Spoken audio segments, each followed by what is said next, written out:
Welcome back to my YouTube channel tech mechanical and electrical. आज मैं discuss करूंगा ISRO and NPCL special class number 4। इससे पहले इसरो एग्जामिनेशन और एनपीसीएल एग्जामिनेशन के लिए मैं एक कॉम्बाइंड सीरीज चालू किया था, जिसमें टोटल मैं 3 क्लास प्रोवाइड किया था आप लोगों को। अब इसका सीरीज में आगे कंटिन्यू करने वाला हूं और आज इसका चौथा क्लास का डिस्कशन करूंगा। जैसे प्रीवियस क्लास में एक क्लास में मैं 30 क्वेश्चन का डिस्कशन करता था बहुत अच्छा से, आज भी 30 क्वेश्चन को बहुत अच्छा से डिस्कस करूंगा और इसमें आपको काफी सारा नया क्वेश्चंस का जानकारी मिलेगा। वीडियो आप लोग कंप्लीट देखिए, क्योंकि आप जानते हैं जब भी मैं कोई भी वीडियो पोस्ट करता हूं उसमें आप लोग का हमेशा कुछ ना कुछ नया टॉपिक्स क्लियर करता हूं और उसमें जो क्वेश्चन होता है कुछ नया क्वेश्चन ऐड करने का कोशिश करता हूं। इसलिए वीडियो को आप लोग कंटिन्यू कीजिए। और आपके सामने एग्जामिनेशन अभी कंडक्ट होने वाला है, इसरो सैक अहमदाबाद का एग्जामिनेशन आपका होने वाला है 28 तारीख। तो देखिए आपके लिए क्लास लगभग आप 4 से 5 क्लास में प्रोवाइड करूंगा स्पेशल क्लास, और आपके लिए मॉक टेस्ट सीरीज अवेलेबल है। Total 25 set mock test series आप लोगों के लिए अवेलेबल है। फिटर के लिए, टर्नर के लिए, मशीनिस्ट के लिए अलग अलग मॉक टेस्ट अवेलेबल है। Tech mechanical and electrical app पर ये आपको मिल जाएगा। ऐप का डायरेक्ट लिंक मैं वीडियो का डिस्क्रिप्शन बॉक्स में प्रोवाइड कर दूंगा। देखिए एनपीसीएल कायगा का तरफ से बहुत अच्छा रिक्रूटमेंट पब्लिश हुआ है फिटर, टर्नर, मशीनिस्ट के लिए, और इसमें फिटर के लिए काफी अच्छा सीट है। और फाइनली इस बार एनपीसीएल एग्जामिनेशन के लिए, स्पेशली एनपीसीएल एग्जामिनेशन के लिए क्रैश कोर्स मैं पब्लिश करने वाला हूं। फाइनली मेरा कोर्स का लगभग 80% कंप्लीट होने वाला है।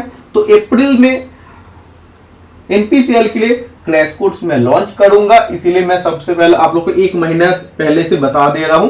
100% अप्रैल के मिड तक, एकदम 15 तारीख तक आपको क्रैश कोर्स मिल जाएगा। NPCL examination, not only NPCL examination, किसी भी एग्जामिनेशन के लिए अगर आप तैयारी करते हैं तो वो आपके जो क्लास रहेगा बहुत ज्यादा हेल्पफुल है। उसमें मैं हर एक चैप्टर को बहुत अच्छा से नोट्स बनाकर क्लियर किया हूं, तो एनपीसीएल एग्जाम में क्वालिफाई करने में आपको कोई भी प्रॉब्लम नहीं होगा। बहुत सारा स्टूडेंट जानना चाहते थे कब क्रैश कोर्स या पेड कोर्स लॉन्च होगा, तो अप्रैल मिड तक आपका लॉन्च हो जाएगा। थोड़ा सा 1 महीना का आप इंतजार कर लीजिए, उसके बाद ही आपको एनपीसीएल का कायगा स्पेशल आपको क्लासेस मिल जाएगा। ओके, तो आज का वीडियो मैं शुरू करता हूं। पहला क्वेश्चन आप देख लीजिए, question number 1, what should be done if odd noise और vibration are developed during the operation of a lathe. मतलब यदि खराद के संचलन के दौरान अजीब शोर या कंपन उत्पन्न होता है तो क्या करना चाहिए। जब आप लेथ पर काम करते हैं तो काम करते करते आपको अगर कोई अजीब आवाज मिलता है या उसमें वाइब्रेशन, कंपन ज्यादा होता है, तो आपको तुरंत क्या करना होता है, क्वेश्चन में आपको पूछा जा रहा है। ऑप्शन देख लीजिए। ऑप्शन नंबर 1 में आपको बोल रहे हैं remove the limit switch immediately, सीमा स्विच को तुरंत हटा दीजिए। Option number B, remove the chips with a wire brush immediately, मतलब आप चिप्स को तुरंत वायर ब्रश से हटा देना चाहिए, जिसके कारण चिप्स के कारण आवाज हो सकता है, इसीलिए चिप्स को वायर ब्रश से हटा देना चाहिए। Option number C, stop the machine immediately and it should not be operated till the fault is clear. देखिए मशीन आप ऑपरेट कर रहे हैं, बीच में अगर कोई भी मशीन में गड़बड़ी आपको दिखता है, कंपन ज्यादा हो रहा है या कोई अजीब आवाज आ रहा है, तो आपको तुरंत मशीन को रोक देना चाहिए। और जब तक कि उसका प्रॉब्लम आपको पता ना चले और प्रॉब्लम जब तक रेक्टिफाइड ना हो जाता है तब तक आपको मशीन को चलाना नहीं होता है। प्रॉब्लम आपको फाइंड आउट करना है और प्रॉब्लम का सोल्यूशन आपको करना है। तो जब प्रॉब्लम आपका सॉल्व हो जाएगा तब जाके आपको मशीन को फिर से यूज करना है। तो जब भी किसी भी मशीन में ऐसा प्रॉब्लम होता है, अजीब आवाज या ज्यादा वाइब्रेशन होता है, तो आपको सबसे पहले फॉल्ट निकालना होता है, मतलब मशीन को ऑफ करके सबसे पहले फॉल्ट निकाल के उसको सॉल्व करना होता है। ओके, तो ऑप्शन नंबर सी इस क्वेश्चन का राइट आंसर हो जाएगा। ओके, बहुत इंपॉर्टेंट क्वेश्चन है, इस क्लास से आपको मिल जाएगा। देखिए question number 2, Which of the following is not A corrosive flux used in soldering? निम्नलिखित में से कौन सा टाका लगाने में उपयोग किए जाने वाला संक्षारक प्रभाव नहीं है? देखिए सोल्डरिंग में हम लोग फ्लैक्स यूज करते हैं। फ्लैक्स होता है एक नॉन मेटेलिक मटेरियल, मतलब ये मेटल से बने नहीं होता है, नॉन मेटेलिक मटेरियल से बने होते हैं और एक इसलिए ऑक्सीडेशन को रोकने के लिए फ्लैक्स का यूज किया जाता है। सोल्डरिंग के टाइम भी यूज करते हैं हम लोग, वेल्डिंग के टाइम भी यूज करते हैं, जिसके कारण मोल्टेन सोल्डर, पिघला हुआ सोल्डर बहुत अच्छा से फ्लो हो पाता है। ओके, सरफेस को प्रोमोट करता है, सरफेस को वेट होने में प्रोमोट करता है, भीगा होने से प्रोमोट करता है। ओके, देखिए फ्लक्स टू टाइप होता है, एक होता है आपका कोरोसिव फ्लक्स और सेकंड होता है नॉन कोरोसिव फ्लक्स। जो आपका कोरोसिव फ्लक्स होता है वो आपका इनऑर्गेनिक होता है। Flux can be classified as, flux को हम लोग दो भागों में डिवाइड करते हैं, एक आपका कोरोसिव, एक नॉन कोरोसिव। कोरोसिव फ्लक्स को हम लोग इनऑर्गेनिक फ्लक्स कहते हैं जो एक्टिव होता है, और नॉन कोरोसिव फ्लक्स को हम लोग ऑर्गेनिक जैविक फ्लक्स कहते हैं जो पैसिव होता है। देखिए इनऑर्गेनिक यानी कि कोरोसिव फ्लक्स होता क्या है, ये एसिडिक होता है और केमिकली एक्टिव होता है। जब भी आप किसी भी सरफेस में यूज करते हैं तो इसके लिए आपको हाथ से डायरेक्टली फ्लक्स को यूज नहीं करना, ब्रश का यूज करके आपको यूज करना है इस फ्लक्स को। और जब भी आपका सोल्डरिंग कंप्लीट हो जाएगा तो तुरंत उस सरफेस को अच्छा से धोना पड़ेगा। ओके, देखिए ऑर्गेनिक और नॉन कोरोसिव मतलब देखिए जैविक है, ये आपका पैसिव होता है। तो organic fluxes are chemically inactive, ये आपका केमिकली इनएक्टिव होता है, ये आपको कोई भी हानि नहीं पहुंचाता है, कोई भी नुकसान नहीं पहुंचाता है। This fluxes coat the surface of the metal to be joined and exclude the air from the surface to avoid further oxidation। मैं आपको पहले ही बोला फ्लक्स का काम ही होता है ऑक्सीडेशन को रोकना, वेल्डिंग का टाइम और सोल्डरिंग का टाइम। जब आप यूज कर रहे हैं वेल्डिंग फ्लक्स के टाइम, वेल्डिंग फ्लक्स का काम होगा ऑक्सीडेशन से वेल्डिंग को रोकना, और सोल्डरिंग फ्लक्स का काम होगा सोल्डरिंग को ऑक्सीडेशन से रोकना। ठीक है, तो देखिए जो ऑर्गेनिक फ्लक्स होते हैं यानी कि नॉन कोरोसिव फ्लक्स, वो आपका lump, powder, paste, liquid format में अवेलेबल होता है और इसको आप हाथ से यूज कर सकते हैं, और यूज करने का बाद या सोल्डरिंग कंप्लीट होने के बाद इसको धोने का कोई जरूरत नहीं होता है। ओके, देखिए मैं आपको सबसे पहले एग्जाम्पल बता देता हूं। कोरोसिव फ्लक्स का एग्जाम्पल क्या होता है? जिंक क्लोराइड होता है, हाइड्रोजन क्लोराइड होता है,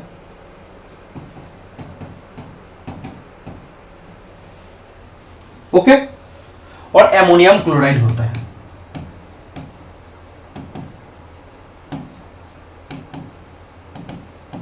नॉन कोरोसिव फ्लक्स का एग्जाम्पल क्या होता है? रेजिन होता है, टेलो होता है और पेस्ट होता है। ओके, आप एग्जाम्पल याद रखिए, इससे क्वेश्चन आपको आगे पूछा जा सकता है।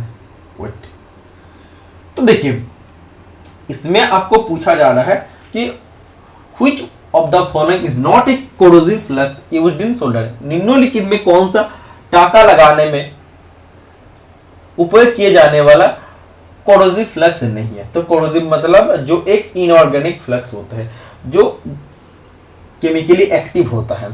ठीक है, तो देखिए zinc chloride, ammonium chloride, hydrochloric acid या हाइड्रोजन क्लोराइड, ये तीन होता है कोरोसिव फ्लक्स। रेजिन होता है non corrosive flux, resin, tallow, paste, ये सब आपका नॉन कोरोसिव फ्लक्स होता है, इसीलिए ऑप्शन नंबर सी आपका राइट आंसर हो जाएगा। ओके, बहुत इंपॉर्टेंट क्वेश्चन है फ्लक्स से रिलेटेड। एक क्वेश्चन आपको इसरो का एग्जामिनेशन में भी पूछा जाने का चांसेस है और एनपीसीएल का भी एग्जामिनेशन में पूछे जाने का चांस है। देखिए क्वेश्चन नंबर आई थिंक 3 या 4 होगा, नंबर छोड़ दीजिए, टोटल मैं 30 क्वेश्चन का डिस्कस करूंगा। ओके, देखिए which of the following is not the commonly used pipe material? निम्नलिखित में से कौन सा आमतौर पर उपयोग की जाने वाली पाइप सामग्री नहीं होता है? जैसे देखिए पाइप हम लोग डिफरेंट मटेरियल का बनाते हैं, जैसे पीवीसी पाइप बनाते हैं, लीड पाइप बनाते हैं, कॉपर पाइप बनाते हैं। देखना एसी में कॉपर पाइप होता है, प्लास्टिक पाइप होता है, कास्ट आयरन पाइप होता है, लेकिन हाई स्पीड स्टील का पाइप नहीं होता है। तो किस मटेरियल से हम लोग पाइप नहीं बनाते? तो ऑप्शन नंबर सी आपका राइट आंसर हो जाएगा। ओके, बहुत इंपॉर्टेंट क्वेश्चन है। और पाइप में हम लोग कौन सा थ्रेड करते हैं? बीएसपी थ्रेड करते हैं। इसका एंगल कितना होता है? 55 डिग्री एंगल होता है। जब भी पाइप थ्रेड आप काटते हैं, एक्सटर्नल पाइप थ्रेड में टेपर्ड होता है, ये चीज आप याद रखिए। और पाइप पर एक्सटर्नल थ्रेड काटने के लिए हम लोग डाई यूज करते हैं, इंटरनल थ्रेड काटने के लिए हम लोग टेप का यूज करते हैं। Okay, next question, which of the following is not a type of nut? निम्नलिखित में से कौन सा नट, ये आपका एक्चुअली नट होगा, अखरोट नहीं होगा। एक्चुअली गूगल ट्रांसलेट से मैं ट्रांसलेट किया हूं ना, इसीलिए ऐसा दिखा रहा है। तो नाट का कौन सा टाइप नहीं होता है? नाट का अलग अलग टाइप होता है, जैसे देखिए हेक्सागोनल नाट होता है, स्क्वायर नाट होता है, ओके, कैप नाट होता है, जिसे हम लोग डोम्ड कैप नाट भी कहते हैं। स्क्वायर नाट तो मैं आपको बोला हूँ, कोच बिल्डिंग पर्पस में स्क्वायर नाट का हम लोग यूज करते हैं। और भी काफी सिमोन्स नाट है, कैसल नाट है, ये सब काफी सारा आपका नाट है। तो देखिए फेंडर नाट बोल के कोई भी नाट नहीं होता, इसीलिए ऑप्शन नंबर बी आपका राइट आंसर हो जाएगा। ओके, बहुत ध्यान से देखिए, क्लास का एक एक क्वेश्चन बहुत इंपॉर्टेंट है। एक क्वेश्चन आपको पूछा जाता है कि कौन सा ऐसा नाट है जिसमें हम लोग स्प्लिट पिन यूज करते हैं, तो आपको बोलना है ये आपका कैसल नाट राइट आंसर हो जाएगा। ओके, देखिए next question, which of the following is not a type of grease gun used for lubricating machine? देखिए क्वेश्चन आपको इसी तरह का ही पूछा जाएगा कि कौन सा ऐसा टाइप नहीं होता है या कौन सा इसमें से नहीं आता है। तो आपको हर एक चीज, हर एक पॉइंट आपको जानना चाहिए। मैं जो क्लास रिकॉर्डेड किया हूं ना, जितना तक अभी तक मैं रिकॉर्डिंग किया हूं, आप उसको अगर देखते बहुत अच्छा आपको लगेगा, क्योंकि उसमें मैं हर एक टॉपिक को अलग अलग किताब से सब नोट्स को मैं एक ही जगह में लाया हूं। और जब मैं किसी भी चैप्टर को शुरू किया हूं, एकदम जीरो से उसको एडवांस तक लेकर गया हूं। इस सब में बहुत अच्छा से लुब्रिकेशन जो चैप्टर है बहुत अच्छा से क्लियर किया हूं। इसका हर एक प्रॉपर्टी जो होता है कि क्या किस चीज का जैसे इवापोरेशन क्या होता है, इमल्सिफिकेशन क्या होता है, डिमल्सिफिकेशन क्या होता है, विस्कोसिटी क्या होता है, अब कितने टाइप ऑफ लुब्रिकेशन मेथड होता है, ग्रीस गन कितना टाइप होता है, सब मैं डिटेल में बहुत अच्छा से डिस्कशन किया हूँ। इसीलिए थोड़ा सा आप इंतजार कीजिए। अगर जो स्टूडेंट अभी से आप लोग फॉर्म फिलअप तो कर दी है, करना आपको पड़ेगा अभी से। अगर आप लोग कहीं कोर्स लेना चाहते हैं आप ले सकते हैं, मैं आप लोगों को नहीं रोकूंगा। लेकिन जो थोड़ा सा 1 महीना का और वेट करेगा, और वो लोग से अब बाद में रिव्यू ले लेना कि कोर्स आप उन सबको कैसा मिला है। बहुत मेहनत किया हूँ, लगभग 2 साल का मेहनत है मेरा, और बहुत अच्छा से मैं उन सब चीज को रिपोर्ट किया हूँ। जो बाकी पोर्शन है वो मैं जब कोर्स लॉन्च करूंगा, जो भी पोर्शन बाकी रहेगा 10% जो बाकी रहेगा, कोर्स लॉन्च होने के बाद मैं उसको अपडेट कर दूंगा, कोई बात नहीं है। एग्जाम होने से पहले मैं सिलेबस को कंप्लीट कर दूंगा। मेरा मतलब है जो भी चैप्टर है उसको बहुत अच्छा से आपको सबसे पहले पढ़ना पड़ेगा। उसके बाद आप किसी भी एमसीक्यू देखिए, एमसीक्यू करने में कोई भी प्रॉब्लम नहीं होगा आपका। देखिए इसमें बोला है ग्रीस गन का कौन सा टाइप नहीं होता है। ग्रीस गन ये आपका फोर्स फीड लुब्रिकेशन सिस्टम में आता है। लुब्रिकेशन सिस्टम 3 टाइप होता है, gravity feed lubrication system, force feed और स्प्लैश लुब्रिकेशन। ओके, तो देखिए हाइड्रोलिक टाइप प्रेशर गन होता है, T handle type pressure gun होता है, लीवर टाइप प्रेशर गन होता है, लेकिन फ्लश टाइप प्रेशर गन नहीं होता है। तो ऑप्शन नंबर बी आपका राइट आंसर हो जाएगा। ओके, ऑप्शन नंबर बी में जो बोला है फ्लश टाइप प्रेशर गन, ऐसा कोई भी ग्रीस गन नहीं होता। बाकी hydraulic type pressure gun use होता है, T handle pressure gun available होता है, lever type pressure gun available होता है। ओके, देखिए इस सीरीज को मैं कंटिन्यू रखूंगा और आप लोगों के लिए ऐसे बहुत इंपॉर्टेंट क्वेश्चन मैं आप लोगों के लिए अपडेट करते रहूंगा। बहुत दिनों से मैं यूट्यूब पर अच्छा से मैं एक्टिव नहीं हो पा रहा था, और अभी और थोड़ा सा टाइम लगेगा, 1 महीने का। जब भी कोर्स लॉन्च हो जाएगा और उसके बाद मैं यूट्यूब में जैसे आप लोगों के लिए अलग अलग टॉपिक पर क्वेश्चन लेके वीडियो बनाते थे, 10-20 क्वेश्चन 25-30 क्वेश्चन लेके आते थे आप लोग के लिए, फिर भी ऐसे क्वेश्चन पेपर डिस्कस करते थे, वैसे ही पुराना वाला रिदम में पकड़ लूंगा फिर से। इसके लिए थोड़ा सा मैं पेड कोर्स पर ज़्यादा मैं फोकस दे रहा था, इसीलिए यूट्यूब में ज़्यादा एक्टिव नहीं हो पाया। An instrument use to transfer measurement from steel rule to object और vice versa is known as. माप को स्टील रूल से वस्तु तक या इसके विपरीत स्थानांतरित करने के लिए उपयोग किए जाने वाला उपकरण को क्या कहते हैं। देखिए कौन सा ऐसा उपकरण है जिसे हम लोग किसी भी वर्कपीस का माप को हम लोग स्टील रूल से चेक करते हैं या किसी भी स्टील रूल का माप को लेके आके हम लोग वर्कपीस पर मापते हैं। तो कौन सा ऐसा उपकरण होता है, तो इससे हम 4 ऑप्शन है। देखिए प्लायर्स, कैलिपर, पंच, हैमर। तो ये आपका राइट आंसर हो जाएगा कैलिपर। ठीक है, जो आपका कैलिपर होता है इनसाइड या आउटसाइड। आउटसाइड कैलिपर का काम होता है एक्सटर्नल डायमेंशन को चेक करना और इनसाइड कैलिपर का काम होता है इंटरनल डायमेंशन को चेक करना। तो जब भी जो कोई भी एक ऑब्जेक्ट है उसका डायमेंशन को ऐसे वो सबसे पहले चेक कर लिया, उसके बाद इसका माप को बताने के लिए स्टील रूल तक लेके जाना पड़ेगा और स्टील रूल में देखना पड़ेगा कितना डायमेंशन एक्चुअली हो रहा है। ओके, अगर ऐसे बोला जाता है कि वर्कपीस पर 10 मिलीमीटर में एक मार्क करना पड़ेगा, तो कैलिपर को सबसे पहले 10 मिलीमीटर में आपको सेट करना पड़ेगा और इसी को लेके इस वर्कपीस में जाना है, फिर आपको 10 मिलीमीटर का मार्क करना है। तो देखिए इसमें डायमेंशन कैसे स्थानांतरित हो रहा है, ट्रांसफर कैसे हो रहा है, तो किससे हो रहा है, कैलिपर से हो रहा है। तो कैलिपर किस धातु से बने होते हैं, माइल्ड स्टील से बने होते हैं। Okay, next question, which of the following is not an accessory mounted on headstock spindle. निम्नलिखित में कौन सा हेडस्टॉक स्पिंडल पर लगा हुआ सहायक उपकरण नहीं होता है। मतलब ऐसा कौन सा उपकरण है जो हेडस्टॉक स्पिंडल, लेद मशीन का हेडस्टॉक स्पिंडल में हम लोग उसे फिट नहीं करते हैं। देखिए जैसे फेस प्लेट होता है, हम लोग लेद मशीन का हेडस्टॉक स्पिंडल पर फिट करते हैं, कॉलेज चॉक को भी फिट करते हैं और लेद डॉग को भी हम लोग लेद मशीन के हेडस्टॉक स्पिंडल पर फिट करते हैं। लेकिन एप्रॉन जो होता है, एप्रॉन किसके पार्ट होता है, एप्रॉन किसका पार्ट होता है, कैरेज का पार्ट होता है। कैरेज का 2 पार्ट होता है, कैरेज का 2 पार्ट होता है, एक पार्ट होता है एप्रॉन और दूसरा पार्ट होता है सैडल। ठीक है, सैडल का शेप कैसा होता है, एच शेप होता है और इसी में आपका pro slide, compound slide, prop slide सब कुछ होता है। ओके, देखिए ऐसे आपको क्वेश्चन पूछा जाए, कोई भी इरेगुलर शेप्ड वर्कपीस है उसको अगर टर्निंग करना है तो किस पर आपको फिक्स करना पड़ेगा, तो फेस प्लेट पर आपको फिट करना होता है। ओके, और किसी भी अगर आपके नियमित आकार के वर्कपीस है, मतलब कोई भी आपका रेगुलर शेप के वर्कपीस है, राउंड या हेक्सागोनल, ऐसा कोई भी वर्कपीस है, उसको अगर होल्ड कराना है तो कॉलेज चक आपका यूज होता है। ओके, ऐसा क्वेश्चन भी आपको पूछा जाता है कि कौन सा ऐसा चक है और जो 3 चक्का और 4 चक्का कॉम्बिनेशन से बने होते हैं, तो इसे हम लोग क्या कहते हैं, इसे हम लोग कॉम्बिनेशन चक कहते हैं। तो कॉम्बिनेशन चक 4 चक और 3 चक्का कॉम्बिनेशन से बने होते हैं। तो मतलब जो फीचर्स 3 चक में मिलता है, जो फीचर्स 4 चक में मिलता है, वो दोनों चक का सभी फीचर्स कॉम्बिनेशन चक पर मिलते हैं। ओके, देखिए the overhauling of machine include which of the following. मतलब देखिए मशीन की ओवरहोलिंग में निम्नलिखित में से क्या शामिल है।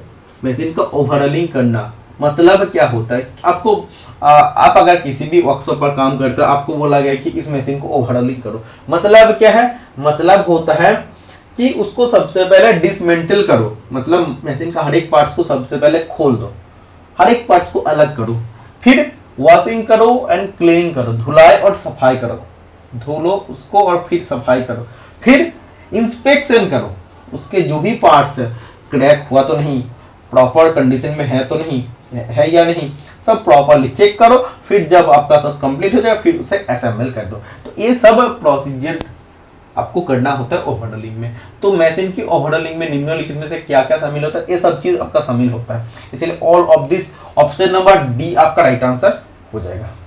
ओके, बहुत इंपॉर्टेंट क्वेश्चन है। देखिए अगर आप इसरो का और एनपीसीएल का एग्जामिनेशन के लिए तैयारी कर रहे हैं, वीडियो जो भी मैं पोस्ट करूंगा आप लोग देखिए, इससे पहले 3 क्लासें देखिए। आपको अगर एमसीक्यू, ज्यादा एमसीक्यू आपको पढ़ना है, बहुत एमसीक्यू आपको मिल जाएगा, 2000 एमसीक्यू है। डीआरडीओ के एग्जामिनेशन का टाइम मैंने कंप्लीट किया था, इस पीडीएफ का 1300 क्वेश्चन तक मैंने डिटेल में डिस्कशन किया था, एकदम डिटेल डिस्कशन।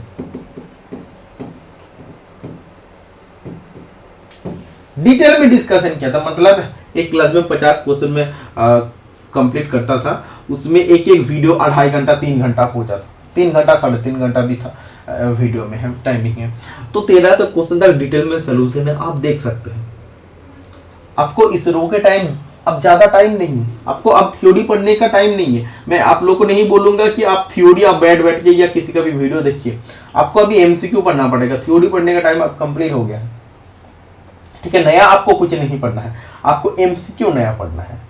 ये एमसीक्यू पीडीएफ को आप पढ़ के जाइए, मैक्सिमम क्वेश्चन आपको कॉमन आएगा। और इसरो स्पेशल जो मॉक टेस्ट आप लोगों के लिए मैं बात कर रहा हूँ, सबसे ज्यादा आज तक मैंने मॉक टेस्ट बनाया हूँ, सीरीज बनाया हूँ, तो सबसे ज्यादा मेहनत मैं आज तक इसमें किया हूँ, इसरो मॉक टेस्ट में मैं किया हूँ।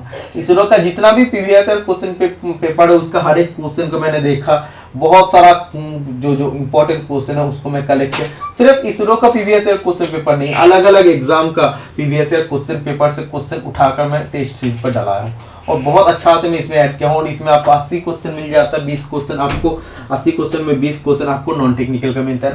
नॉन टेक्निकल का 20 क्वेश्चन का 20 क्वेश्चन की सोल्यूशन है, वर्कशॉप कैलकुलेशन एंड साइंस का, तो आपको सोल्यूशन मिल जाएगा, उसमें आपको परेशान नहीं होना है। टेक्निकल का सोल्यूशन नहीं है, क्योंकि टेक्निकल का सोल्यूशन देने का कोई मतलब नहीं है, आपको सिर्फ एमसीक्यू भी पढ़ना है।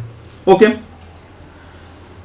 इसीलिए अब मैं आप लोगों को बोलूंगा, अगर आप इसरो कैंडिडेट है तो टेस्ट सीरीज को अब जरूर लीजिए। उसमें देखिएगा हर एक एग्जाम का प्रीवियस क्वेश्चन पेपर से मैं क्वेश्चन उठाकर इसमें ऐड किया हूं, और आपको बहुत अच्छा लगेगा ये टेस्ट सीरीज। देखिए, the size of A manufactured component obtained by measurement indicates the, जब किसी भी कंपोनेंट को, किसी भी वस्तु को जब आप फाइनली बना लेते हैं, उसके बाद जो उसका फाइनल साइज होता है, इस साइज को हम लोग क्या कहते हैं? इस साइज को हम लोग एक्चुअल साइज कहते हैं, मतलब वास्तविक आकार कहते हैं। किसी भी कंपोनेंट आपको बनाने के लिए दिया गया, ऐसे आपको कंपोनेंट बनाने के लिए दिया गया है, ठीक है। एक पहले ड्राइंग में दिया जाता है, सोचो ड्राइंग में दिया गया है, ड्राइंग में दिया गया, इसमें जो साइज दिया रहता है, जिसके साथ डिवीजन रहता है, इस साइज को, ड्राइंग में जो साइज दिया रहता है, इस साइज को हम लोग बेसिक साइज कहते हैं। इसके अकॉर्डिंग हम लोग वर्कपीस को बनाते हैं, और वर्कपीस जब आपका बनकर तैयार हो जाते हैं, वर्कपीस का जो फाइनल मेजरमेंट होता है या फाइनल साइज होता है, इसे हम लोग एक्चुअल साइज कहते हैं, मतलब वास्तविक आकार कहते हैं इसे। ओके, तो ऑप्शन नंबर 4 आपका राइट आंसर हो जाएगा। Next question, which of the following is a type of divider. देखिए, डिवाइडर से भी हम लोग डायमेंशन को ट्रांसफर कर सकते हैं। इसमें किसी भी डायमेंशन को डिवाइड कर सकते हैं, पार्ट में डिवाइड कर सकते हैं। ओके, आर्क बना सकते हैं, सर्कल बना सकते हैं, ये भी आप याद रखिए। डिवाइडर का कौन सा टाइप, मतलब डिवाइडर का कौन सा टाइप होता है? डिवाइडर 2 टाइप होता है, एक आपका होता है फर्म जॉइंट टाइप डिवाइडर और स्प्रिंग जॉइंट टाइप डिवाइडर, इसीलिए option number C right answer हो जाएगा। फर्म जॉइंट टाइप डिवाइडर में हम लोग डिवाइडर का दोनों टांगों को जोड़ने के लिए हम लोग रिवेट का यूज करते हैं। ओके, और स्प्रिंग जॉइंट टाइप डिवाइडर में हम लोग दोनों टांगों को जोड़ने के लिए स्प्रिंग का यूज करते हैं। ओके, देखिए, आपको क्वेश्चन पूछा जा सकता है डिवाइडर का साइज हम लोग कैसे मापते हैं। तो ये जो रिवेट होता है, उसके जो सेंटर पॉइंट होते हैं, मतलब इसको हम लोग पाइवट कहते हैं, तो पाइवट के सेंटर से लेके जो टिप तक की जो दूरी होता है, इससे हम लोग डिवाइडर का साइज ले सकते हैं, ठीक है। तो जब भी आपको बोलेगा कि divider size is taken from, तो कैसे लिया जाता है? सेंटर ऑफ द पाइवट या centre of the rivet to the tip of the leg, ठीक है। तो ये जो डिस्टेंस होता है, यही होता है डिवाइडर का साइज। डिवाइडर का साइज का रेंज कितना होता है? 50 मिलीमीटर से 200 मिलीमीटर तक इसका साइज का रेंज होता है, इतना आप याद रखें। Okay, next question, which of the following process can be done on A drilling machine. Drilling machine में हम लोग कौन सा ऑपरेशन कर सकते हैं? ड्रिलिंग ड्रिलिंग एंड हैक्सोइंग बोथ, मतलब ड्रिलिंग और हैक्सोइंग दोनों कर सकते हैं। हैक्सोइंग फाइलिंग, तो देखिए ड्रिलिंग मशीन में हम लोग सिर्फ ड्रिलिंग ही कर सकते हैं, मतलब किसी भी वर्कपीस पर सिलिंड्रिकल कैविटी बना सकते हैं। ठीक है, इसके लिए हम लोग ड्रिल बिट यूज करते हैं और ड्रिल बिट जेनरली बने होते हैं हाई स्पीड स्टील का। हाई स्पीड स्टील में क्या क्या चीज रहता है? हाई स्पीड स्टील में आपका 18:4:1 रेशियो में टंगस्टन रहता है, क्रोमियम रहता है और वेनेडियम रहता है। ठीक है, इसमें कार्बन परसेंटेज कितना होता है? 0.7% कार्बन रहता है हाई स्पीड स्टील में। ओके, इतना आप याद रखिए। नेक्स्ट क्वेश्चन, इन ए पाइप होल्डिंग डिवाइस, मतलब पाइप होल्डिंग डिवाइस में क्या होता है? मतलब पाइप होल्डिंग डिवाइस मतलब जो डिवाइस पाइप को होल्ड कर सकते, पाइप को पकड़ सकते हैं। देखिए, the pipe is gripped between the movable jaw, मतलब पाइप को दोनों जबड़े के बीच में हम लोग पकड़ सकते हैं। तो पाइप होल्डिंग डिवाइस में हम लोग क्या करते हैं? पाइप में जब आपको थ्रेड काटना होता है या पाइप को जब कटिंग करना होता है तो उसको किसी ना किसी जगह में आपको पकड़ना पड़ेगा।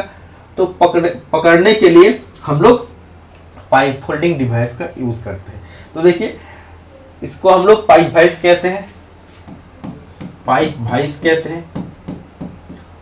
इसका यूज करके हम लोग किसी भी पाइप को पकड़ा सकते हैं और जब उसके बाद आपको पाइप को कटिंग करना होता है या उसमें थ्रेडिंग करना होता है, आप कर सकते हैं। ठीक है, तो इसके जो जॉज होते हैं वो कैसा रहता है? वर्टिकल रहता है, वर्टिकल रहता है। ठीक है, फिक्स्ड जो होता है ये आपका मूवेबल जो होता है। देखिए, जब किसी भी पाइप को ऐसे होल्ड करता है ना, तो पाइप को टोटल 4 पॉइंट से पकड़ता है। ये भी चीज आप याद रखिए, जब भी पाइप भाई किसी भी पाइप को पकड़ते हैं तो 4 पॉइंट से उसे पकड़ते हैं पाइप को। ओके,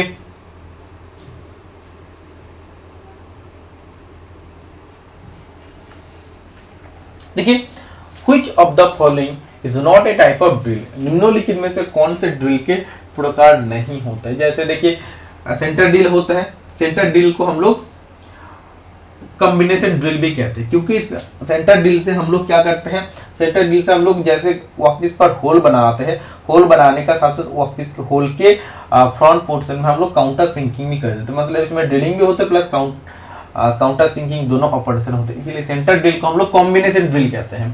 फ्लैट ड्रिल, देखिए फ्लैट ड्रिल का कटिंग एंगल से क्वेश्चन पूछा जाता है। इसका कटिंग एंगल 90 डिग्री से 120 डिग्री तक वेरी करता है। ये भी चीज आप याद रखिए। मतलब ये भी ड्रिल का टाइप्स होते हैं। और आप जानते हैं जो तीसरा है वो ट्विस्ट ड्रिल तो आप जानते हैं जो हाई स्पीड स्टील से जनरली बने होते हैं, लेकिन पेरिफेरी ड्रिल नहीं होता। तो ड्रिल का कौन सा प्रकार नहीं होता? तो ऑप्शन नंबर ए आपका राइट आंसर हो जाएगा। ओके, देखिए बहुत इंपॉर्टेंट क्वेश्चन है मैशिनिस्ट स्टूडेंट के लिए। What is G41 in CNC? CNC में G41 का मतलब क्या होता है? देखिए, जी कोड का बारे में अगर आपको कोई भी डाउट है तो इसका स्पेशल क्लास यूट्यूब में मैं प्रोवाइड किया था मैशिनिस्ट स्टूडेंट के लिए।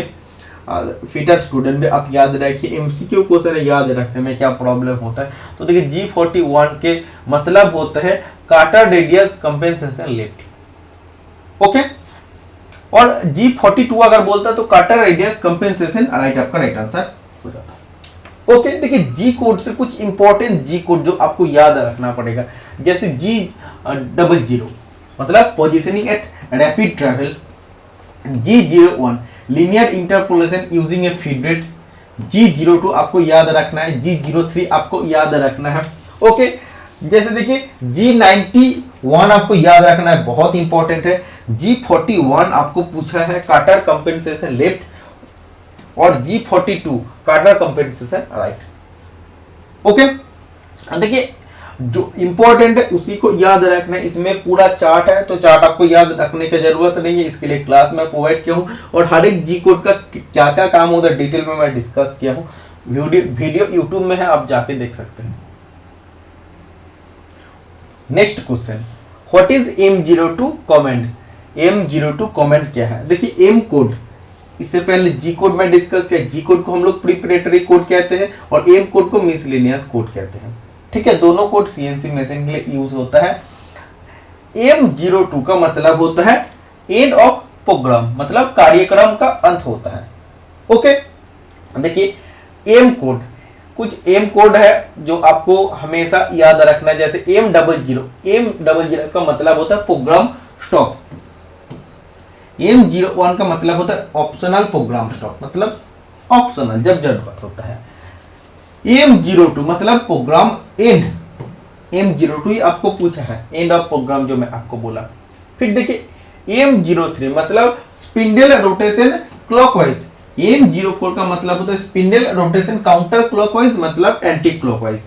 फिर M05 स्पिंडल आपका स्टॉप हो जाता है, M06 मतलब टूल चेंज होता है, M08 बहुत बहुत इंपॉर्टेंट है कूलेंट ऑन, M09 मतलब कूलेंट ऑफ, M10 का मतलब होता है क्लैंप्स ऑन और M11 का मतलब होता है क्लैंप्स ऑफ। तो इसमें देखिए, इसमें जो सबसे इंपॉर्टेंट है इधर से इधर तक, M09 तक बहुत इंपॉर्टेंट है, इससे मैक्सिमम एग्जामिनेशन में क्वेश्चन आपको पूछा जाता है, इतना आप याद रखिए at least. What is M04 S500 in CNC program. देखिए M04 का मतलब क्या होता है, M04 का मतलब मैं आपको बोला स्पिंडल रोटेशन काउंटर क्लॉकवाइज, मतलब स्पिंडल रोटेशन एंटी क्लॉकवाइज। तो देखिए M04 का तो मतलब आपको पता होगा, S500 का मतलब क्या होता है CNC प्रोग्राम में। तो देखिए ये आपका है, देखिए स्पिंडल रोटेशन काउंटर क्लॉकवाइज मतलब एंटी क्लॉकवाइज और 500 RPM, तो S500 मतलब RPM 500, ठीक है। तो ये आपको समझ आ गया, M04 का मतलब होता है स्पिंडल रोटेशन काउंटर क्लॉकवाइज और S500 का मतलब होता है 500 RPM, ठीक है। ऐसे अगर आपको देता है M03 S500 मतलब स्पिंडल रोटेशन क्लॉकवाइज 500 RPM, आपका हो जाएगा। ओके, बहुत इंपॉर्टेंट क्वेश्चन मैं आप लोगों के लिए लाया हूं। देखिए calculate the pitch diameter for milling A bevel gear if a module 3 mm and number of teeth 24। देखिए इसमें आपको मॉड्यूल दिया है, नंबर ऑफ टीथ दिया गया bevel gear का, अब आपको निकालना है पिच डायमीटर। तो देखिए फॉर्मूला आप जानते ही हैं सब लोग, module is equal to, module को हम लोग मिलीमीटर में लिखते हैं, ठीक है। ये आपका होता है पिच डायमीटर आपको नंबर ऑफ टीथ।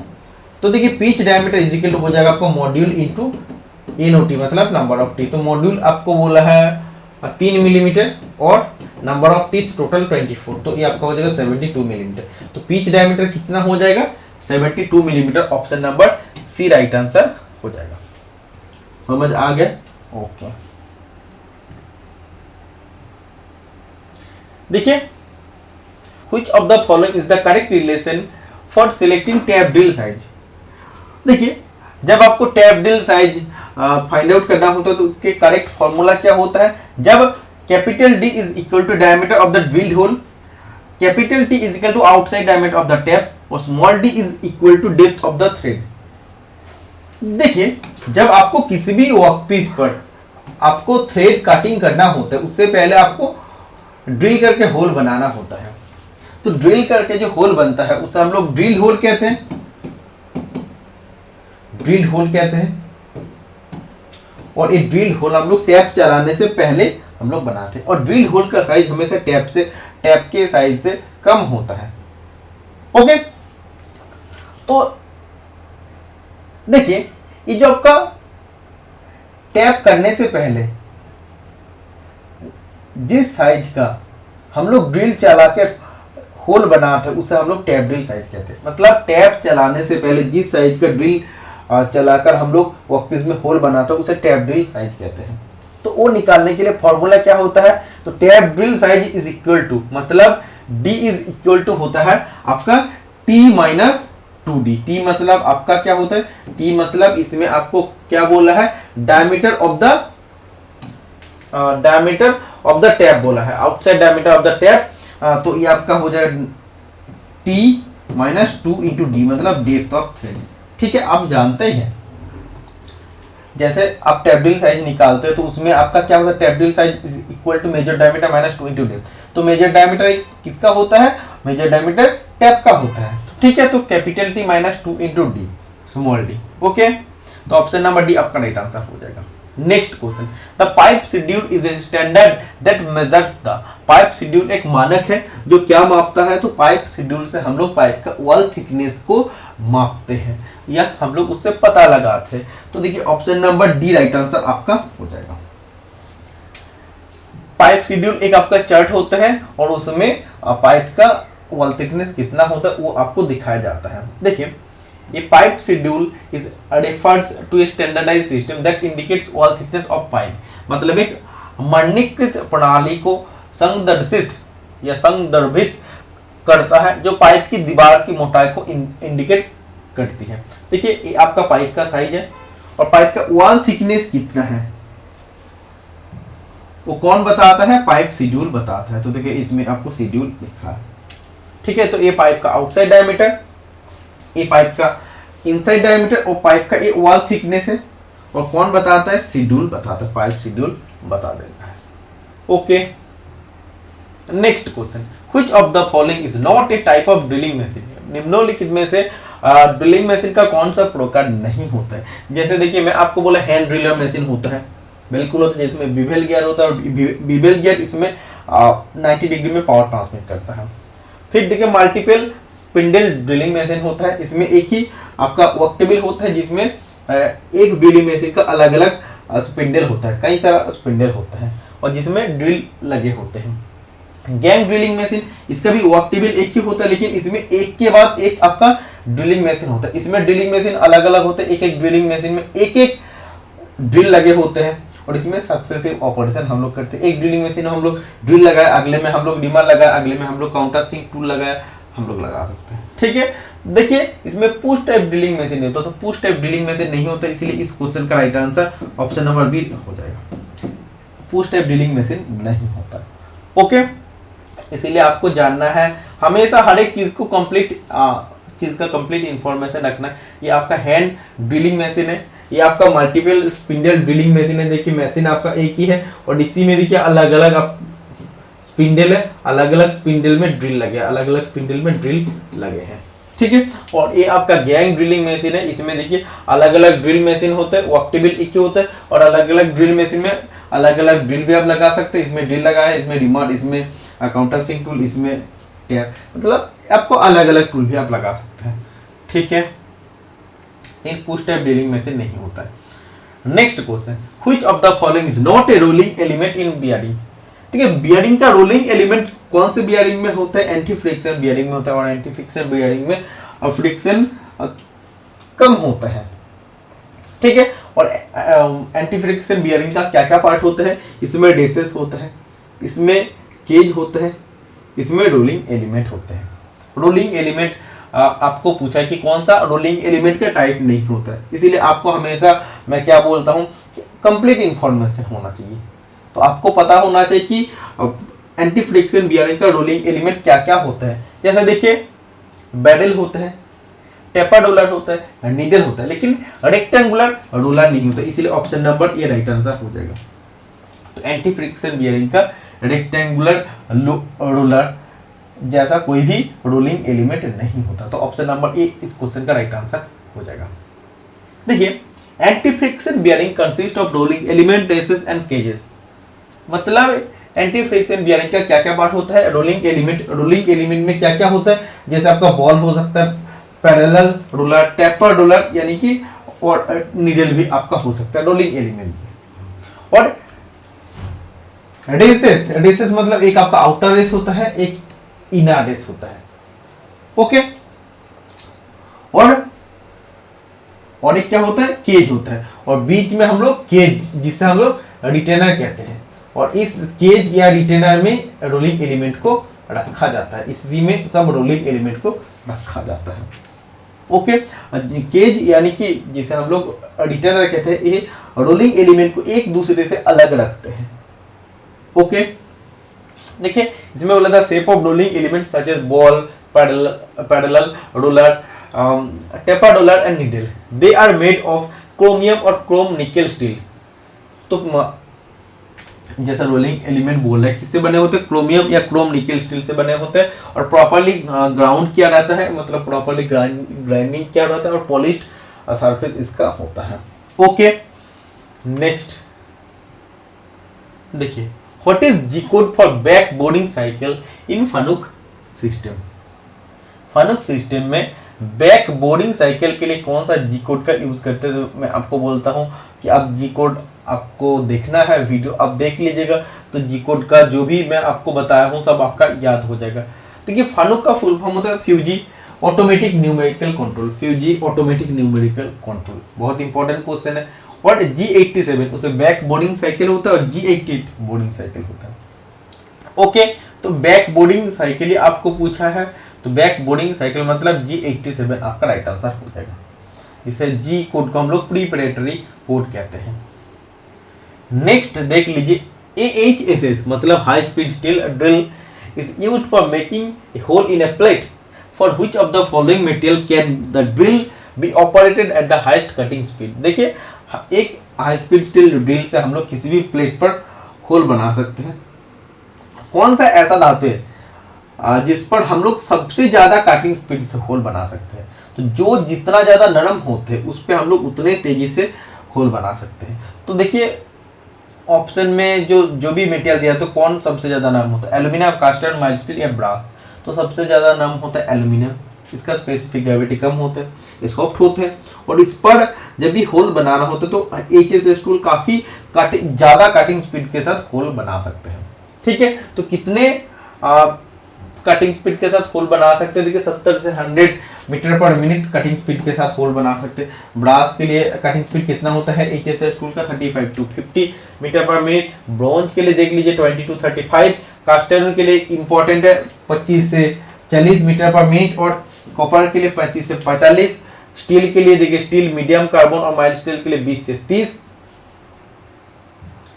फिर देखिए, थर्मोसेटिंग प्लास्टिक जैसे low speed due to abrasive property, इसमें एब्रेसिव प्रॉपर्टी रहता है, इसलिए इसका कटिंग स्पीड कितना होता है 20 से 30। देखिए, जब भी आपको किसी भी थर्मोसेटिक प्लास्टिक में जब होल बनाना होता है तो HSS टूल का स्पीड कितना होना चाहिए 20 से 30 मीटर पर मिनट, क्योंकि ये ज़्यादा कठोर है। इस पर आपको HSS टूल को ज़्यादा कटिंग स्पीड के साथ नहीं कटिंग करना है। कटिंग स्पीड अगर ज़्यादा रख के कटिंग करेंगे तो आपका टूल टूटने का चांसेस होता है, टूल जल्दी खराब होने का चांसेस होता है। जो जितना ज़्यादा मटेरियल कठोर होगा, हार्ड होगा, HSS टूल उसमें कम कटिंग स्पीड के साथ होल बनाते हैं। ओके, ये आपका मीटर पर मिनट में दिया है। अगर आपको फीट पर मिनट में क्वेश्चन पूछा जाता है कि किसी भी एल्यूमिनियम वर्कपीस पर जब आपको HSS टूल से होल बनाना होता है तो उसका कटिंग स्पीड कितना होता है फीट पर मिनट में, तो 150 से 500 मीटर पर मिनट। ब्रास के लिए 150 से 300, ब्रॉन्ज के लिए 150 से 300, कास्ट आयरन के लिए 90 से 165 और स्टील के लिए 75 से 100। ये आप याद रखिए फीट पर मिनट के लिए। दोनों में आप लोगों को बता दिया, इससे क्वेश्चन आपको आगे पूछे जाने का चांसेस भी है।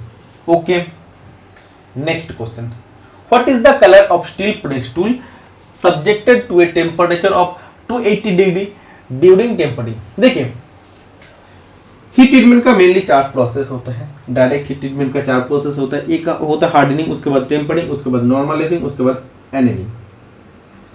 जब किसी भी वर्कपीस को आप गर्म करते हैं, गर्म करते करते जब वो फुल्ली गर्म हो जाते हैं उसके बाद आप तुरंत ठंडा कर देते हैं तो उसका हार्डन स्ट्रक्चर बन जाता है। वो कौन सा स्ट्रक्चर बनता है, मार्टिनसाइट स्ट्रक्चर बन जाता है और वो बहुत ज़्यादा हार्ड हो जाता है।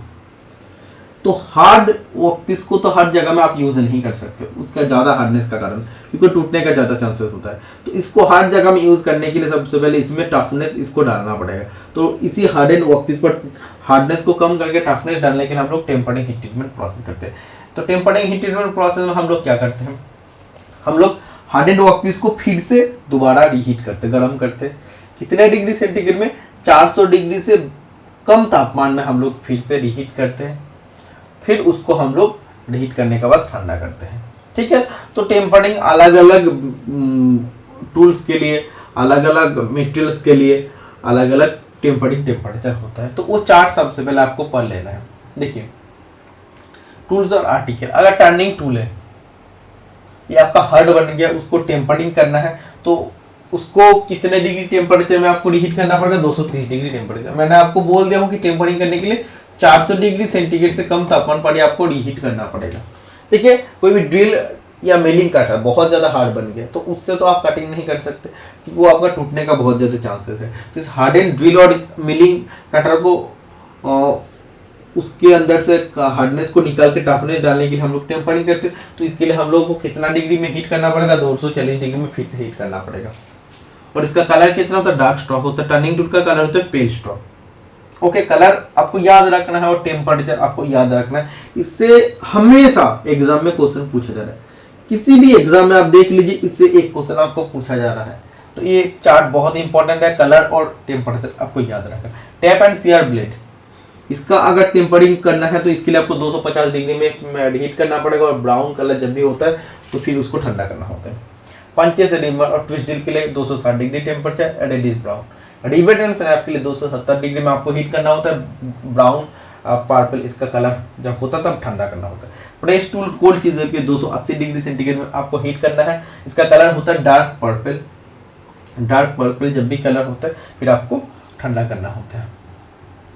Cold set for cutting steel, तो इसके लिए 290 डिग्री सेंटीग्रेड में हीट करना, इसका कलर होता है light blue.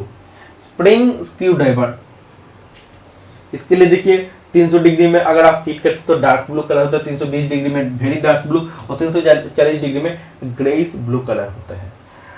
Tough for toughening without under undue hardness, देखिए इसमें ज़्यादा हार्डनेस के कारण जब आपको टफनेस इसमें डालना पड़ेगा, ज़्यादा टफनेस आपको डालना पड़ेगा तो आपको 450 से 700 डिग्री में आपको हीट करना पड़ेगा जिसमें कोई कलर ही नहीं रहेगा। तो इससे क्वेश्चन आपको पूछा नहीं जाता है। बाकी जितना भी आपको दिख रहा है इससे आपको टेम्परेचर याद रखना है, हर एक चीज़ के साथ टेम्परेचर उसका कलर कितना होता है आपको याद रखना है। जैसे प्रीवियस ईयर में देखिए ऐसा एक क्वेश्चन आपको पूछा गया था।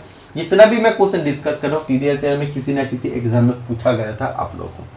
What is the color of steel press tool subjected to a temperature of 280 degree centigrade during tampering के दौरान जब एक स्टील प्रेस टूल को 280 डिग्री सेंटीग्रेड में हम लोग हीट करते हैं, दोबारा जब हम लोग हीट करते हैं उसका कलर कितना, तो 280 डिग्री में कलर उसका डार्क पर्पल गहरा बैंगनी कलर होता है। देखिए 280 प्रेस टूल का ये बोल रहा है, 280 डिग्री में जब हम लोग हीट करते हैं उसका कलर डार्क पर्पल होता है। ठीक है, तो ऑप्शन नंबर ए आपका राइट आंसर हो जाएगा।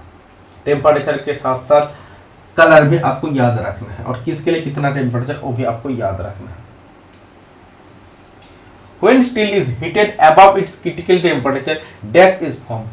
देखिए किसी भी स्टील को आप हीट कर रहे हैं, हीट करते करते जब वो 723 डिग्री सेंटीग्रेड में पहुंच जाता है इसके बाद स्टील में स्ट्रक्चर बदलना शुरू होता है। जिस स्ट्रक्चर में बदलते हैं उससे हम लोग ऑस्टेनाइट स्ट्रक्चर कहते हैं, ऑस्टेनाइट स्ट्रक्चर कहते हैं। और जब वो स्टील उसके अपर क्रिटिकल टेम्परेचर में पहुंच जाते हैं तो ऑस्टेनाइट पूरा पूरी बन जाता है। ठीक है, तो इसमें बोल है जब हम लोग स्टील को गर्म करते हैं और वो जब उसके क्रिटिकल टेम्परेचर के ऊपर चला जाता है, देखिए 723 डिग्री सेंटीग्रेड ऑल स्टील के लिए लोअर क्रिटिकल टेम्परेचर होता है और अपर क्रिटिकल टेम्परेचर सभी स्टील के लिए अलग अलग होते हैं क्योंकि अपर क्रिटिकल टेम्परेचर डिपेंड करता है कार्बन परसेंटेज के ऊपर। कौन से स्टील में कितना परसेंटेज ऑफ कार्बन है उसके ऊपर अपर क्रिटिकल टेम्परेचर डिपेंड करते हैं। स्टील में कार्बन परसेंटेज कम है मतलब अपर क्रिटिकल टेम्परेचर ज़्यादा है, स्टील में कार्बन परसेंटेज ज़्यादा है मतलब अपर क्रिटिकल टेम्परेचर कम है। बस तनापतिक इसमें संपर्क होता है। ओके, तो देखिए जब स्टील उसके क्रिटिकल टेम्परेचर को पार करता है मतलब lower critical temperature 723 degree centigrade को जब भी पार करता है तो कौन से स्ट्रक्चर बनता है, तो ऑस्टेनाइट स्ट्रक्चर बनता है। ऑस्टेनाइट आपका राइट आंसर हो जाएगा।